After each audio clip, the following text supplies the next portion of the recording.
ಒಬ್ಬ ವಯಸ್ಸಾದ ಮುದುಕ, ಕೃಶನಾದ ರೋಗಿ ಹಾಗೂ ಮೃತದೇಹದ ಶವವನ್ನು ನೋಡಿ ಗಾಢ ಚಿಂತನೆಗೊಳಗಾದರು. ಹುಟ್ಟಿದ ಪ್ರತಿಯೊಬ್ಬರು ಈ 3 ದುಃಖಗಳನ್ನು ಎದುರಿಸಬೇಕೆನ್ನುವ ಚಿರ ಸತ್ಯವಂತೂ ಆತನಿಗೆ ಅಗಾಧವಾಯಿತು.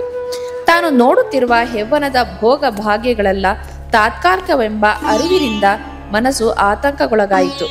ಮಹಾಕರುಣಾಮಯಿ, ಸಮಾಜ ಸುಧಾರಕ, ವಿಶಿಷ್ಟ ದಾರ್ಶನಿಕ, ದಿವ್ಯಾನುಭವಗಳಿಂದ ಪರಿಪೂರ್ಣನಾದ ಅನುಭವಿ ಸಂತ, ಬೌದ್ಧ ಮತ ಸಂಸ್ಥಾಪಕ ಗೌತಮ ಬುದ್ಧರ ಬಗ್ಗೆ ನಾವು ಹಿಂದಿನ ಸಂಚಿಕೆಯಲ್ಲಿ ತಿಳಿಯೋಣ.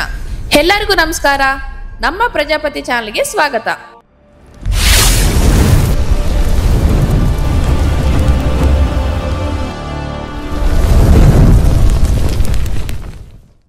ಕ್ರಿಸ್ತಪೂರ್ವ 6ನೇ ಶತಮಾನದಲ್ಲಿ ಬಾಳಿದ ಗೌತಮ ಬುದ್ಧನು ಈಗ ನೇಪಾಳ ದೇಶದಲ್ಲಿರುವ ಕಪಿಲ ವಸ್ತುವಿನ ಬಳಿ ಇರುವ ಲುಂಬಿನಿ ಎಂಬಲ್ಲಿ ಶುದ್ಧೋಧನ ಮತ್ತು ಮಾಯಾದೇವಿ ದಂಪತಿಗಳ ಮಗನಾಗಿ ಜನಿಸಿದರು. ಒಂದು ದಿನ ಮಾಯಾದೇವಿ ದಿವ್ಯ ಕನಸೊಂದನ್ನ ಕಂಡಳು.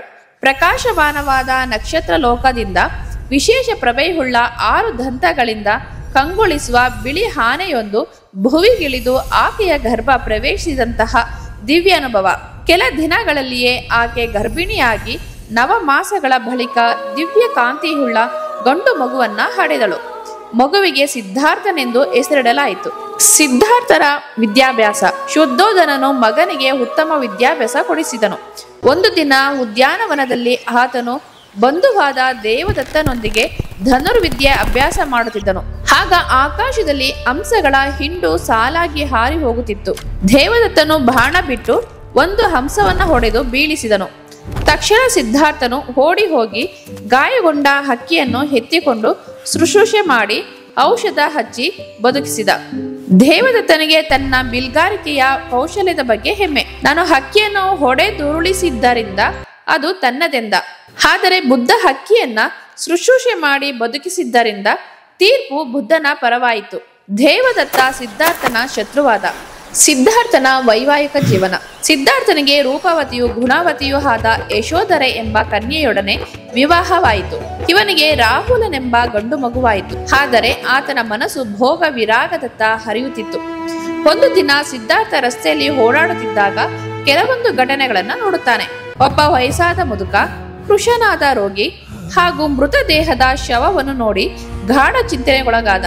ಹುಟ್ಟಿದ ಪ್ರತಿಯೊಬ್ಬರು ಈ 3 ದುಃಖಗಳನ್ನ ಎದುರಿಸಬೇಕೆನ್ನುವ ಚಿರ ಸತ್ಯವಂತೂ ಆತನಿಗೆ ಅಗಾಧವಾಯಿತು. ತಾನು ನೋಡುತ್ತಿರುವ ಯೌವನ ಭೋಗ ಭಾಗ್ಯಗಳೆಲ್ಲ ತಾತ್ಕಾಲಿಕವೆಂಬ ಅರಿವಿನಿಂದ ಮನಸ್ಸು ಆತಂಕಗೊಳಗಾಯಿತು.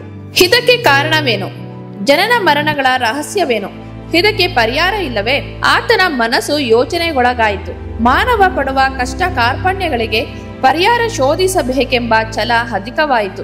ವೈಶಾಖ ಪೂರ್ಣಿಮೆ ಎಂದು ನಡುರಾತ್ರಿ ಆತ ಪತ್ನಿ ಪುತ್ರ ಅರಮನೆ ತೊರೆದು ತಪಾಸಿಗೆಂದು ಹೊರಟೇ ಬಿಟ್ಟ. 4 ವಾರಗಳ ತನಕ 4 ಹಂತಗಳ ಧ್ಯಾನ ಕ್ರಿಯೆ ಸಾಗಿತ್ತು. ವೈಶಾಖ ಮಾಸದ ಹುಣ್ಣಿಮೆ ಬಂದಿತು. ಮೊದಲ ಜಾವದಲ್ಲಿ ಸಾಂಸಾರಿಕ ಮೋಹ ಕಾಡಿತು. ವಿವೇಕದ ಖಡ್ಗದಿಂದ ಅದನ್ನು ನಿವಾರಿಸಿದ. 2ನೇ ಜಾವದಲ್ಲಿ ದಿವ್ಯ ದೃಷ್ಟಿಯಿಂದ ಅವಲೋಕಿಸುವ ಶಕ್ತಿ ಬಂತು. 3ನೇ ಜಾವದಲ್ಲಿ ಮನದ ಅಜ್ಞಾನ ಅಂಧಕಾರ ನಿಶೇಷವಾಯಿತು. 4ನೇ ಜಾವದಲ್ಲಿ ಜ್ಞಾನ ಜ್ಯೋತಿಯೊಂದು ಅಪೂರ್ವ ಕಾಂತಿಯಿಂದ ಬೆಳಗಿತು. ಜಗತ್ತಿನಲ್ಲಿರುವ ದುಃಖಕ್ಕೆ ಕಾರಣ ಮತ್ತು ಅದರ ಪರಿಹಾರ ಮಾರ್ಗ ಗೋಚರವಾಯಿತು. ಆತನು ಧ್ಯಾನ ಮಗ್ನನಾದ ಅಶ್ವತ್ಥ ವೃಕ್ಷಕ್ಕೆ ಬೋಧಿ ವೃಕ್ಷವೆಂದು, ಗಯ ಬುದ್ಧ ಗಯವೆಂದು ಖ್ಯಾತಿ ಹೊಂದಿದೆ. ಜ್ಞಾನೋದಯವಾದಾಗ ಆತನಿಗೆ 35 ವರ್ಷ ವಯಸ್ಸು. ಬುದ್ಧನಾದ ಬಳಿಕ ತನಗುಂಟಾದ ನಿರ್ವಾಣ ಮಾರ್ಗದ ಆನಂದವನ್ನು ಸವಿಯುತ್ತಾ 1 ತಿಂಗಳ ಕಾಲ ಗಯಾ ಕ್ಷೇತ್ರದ ಪರಿಸರದಲ್ಲಿ ಉಳಿದಿದ್ದ. ಒಮ್ಮೆ ಕಿಸಾ ಗೌತಮಿ ಎಂಬ ಮಹಿಳೆಯ ಏಕೈಕ ಮಗು ತೀರಿ ಹೋದಾಗ ಆಕೆ ಅತೀವ ಶೋಕದಿಂದ ರೋಧಿಸುತ್ತಾ ಬುದ್ಧನ ಬಳಿ ಬಂದು ನಮಿಸಿ ತಪಸ್ಸಿನ ಬಲದಿಂದ ಮಗುವನ್ನ ಬದುಕಿಸುವಂತೆ ಬೇಡಿಕೊಂಡಳು. ಬುದ್ಧ ಆಕೆಗೆ ಸಾವಿಲ್ಲದ ಮನೆಯ ಸಾಸುವೆ ತರುವಂತೆ ಸೂಚಿಸಿದ. ಹಲವಾರು ಮನೆಗಳಲ್ಲಿ ವಿಚಾರಿಸಿದಾಗ ಸಾವಿಲ್ಲದ ಮನೆಯೇ ಸಿಗದಿದ್ದಾಗ ಸಾವು ಅನಿವಾರ್ಯವೆನ್ನುವ ವಿವೇಕೋದಯವಾಯಿತು. ಬುದ್ಧನ ಜನಪ್ರಿಯತೆಯನ್ನು ಸಹಿಸದ ದೇವದತ್ತ ಆತನನ್ನು ಕೊಲ್ಲಲು ಅನೇಕ ಪ್ರಯತ್ನಗಳನ್ನು ಮಾಡತೊಡಗಿ ಕೊನೆಗೆ ತಾನೇ ಹಾವಿನಿಂದ ಕಚ್ಚಿಸಿಕೊಂಡನು. ಬುದ್ಧನು ಆತನ ಮೇಲೆ ಕರುಣೆ ತೋರಿ ತನ್ನ ಬಾಯಿಯಿಂದ ವಿಷವನ್ನು ಹೀರಿ ಶುಶ್ರೂಷೆ ಮಾಡಿ ಬದುಕಿಸಿದ. ಒಟ್ಟಾರೆಯಾಗಿ ಹೇಳುವುದಾದರೆ ಬುದ್ಧನ ಬದುಕೆ ಆತನ ಪಾವನ ಸಂದೇಶ.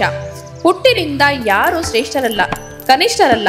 ಪ್ರಾಪಂಚಿಕ ಸುಖದ ವಸ್ತುವಿನ ಆಸೆ ಬಿಡಬೇಕು. ನಿರ್ಭಯತೆ ರೂಢಿಸಿಕೊಳ್ಳಬೇಕು. ದಯವಂತರಾಗಿ ಬಾಳಬೇಕು. ದುಃಖವನ್ನ ಉತ್ತಮ ಕಾರ್ಯನಡತೆ ಚಿಂತನೆಗಳಿಂದ ಬದುಕುವ ಮೂಲಕ ನಿವಾರಿಸಿಕೊಳ್ಳಬಹುದು. ಬುದ್ಧನಿಗೆ 80 ವರ್ಷ ದಾಟಿದಂತೆ ಅನಾರೋಗ್ಯ ಕಾಡಿತು. ದೇಹ ತ್ಯಾಗ ಮಾಡುವ ಕಾಲ ಸಮೀಪಿಸಿತೆಂದು ತಿಳಿಯಿತು. ಕುಶಿನಾದ ಪಟ್ಟಣದ ಸಾಲಾವನಕ್ಕೆ ಆತ ತೆರಳಿದ. ಆ ವನದಲ್ಲಿದ್ದ 2 ಶಿಂಶು ವೃಕ್ಷಗಳ ನಡುವೆ ಅಮೃತ ಶಿಲಾವೇದಿಕೆ ಇತ್ತು. ಅಲ್ಲಿ ಹೋಗಿ ಆತ ಮಲಗಿದ. ವೈಶಾಖ ಮಾಸದ ಪೂರ್ಣಿಮೆಯಂದು ಆತ ಪರಿನಿರ್ವಾಣ ಹೊಂದಿದ. ಈ ವಿಡಿಯೋ ನಿಮಗೆ ಇಷ್ಟವಾಗಿದ್ದಲ್ಲಿ ಲೈಕ್, ಶೇರ್, ಸಬ್ಸ್ಕ್ರೈಬ್ ಮಾಡೋದನ್ನ ಮರಿಬೇಡಿ. Thank you.